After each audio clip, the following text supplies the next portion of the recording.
আজকে আমি এরকম একটা ট্র্যাডিশনাল শাড়ি পরেছি, এরকম একটা ব্লাউজের সাথে। কেমন লাগছে আমাকে জানিও। Hey guys, good evening, welcome to my channel. আশা করছি সবাই ভালো আছো।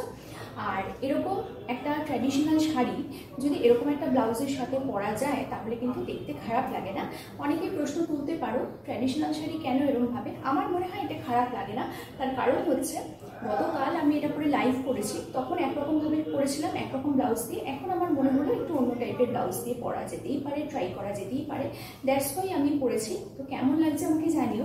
আর আজকে আমি খুব ছোট্ট ভিডিও করছি, এমনিতেই জানি বলবে তুমি তো ছোট ভিডিওই করো। আজকে আমার জানি না ফোনটাতে কি প্রবলেম হয়েছে, মাঝে মাঝে ক্যামেরাটা বন্ধ হয়ে যাচ্ছে। তো যাই হোক, তো এরকমভাবে এই শাড়িটা পরে কেমন লাগছে এরকম জ্যাকেট টাইপের ব্লাউজ দিয়ে, আশা করি তোমরা সেটা বলবে।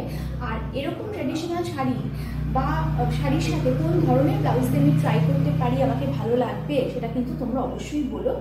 আর যে কোনো ড্রেস পরতে গেলে একটু কনফিডেন্স লাগে, আর ড্রেসটা ক্যারি করার মতো কনফিডেন্স লাগে। আরেকটা হচ্ছে কি বলবো, যে একটুখানি ডেসপারেট হতে হয় যে কোনো ড্রেস পরতে গেলে, তাহলেই ব্যাস ড্রেসটার সৌন্দর্য এমনি বেড়ে যায়। আর সেটা সে খুব দামি ড্রেস হতে হবে এমন কোনো কথা নেই, যে কোনো ড্রেসই এরকমভাবে পরলে কিন্তু সেটা সৌন্দর্য বেরিয়ে যায়। তো কেমন লাগছে আমাকে অবশ্যই জানিও। ভালো লাগলে লাইক শেয়ার সাবস্ক্রাইব করতে ভুলো না। কালকে আসবে একটা নতুন ভিডিও নিয়ে, ততক্ষণের জন্য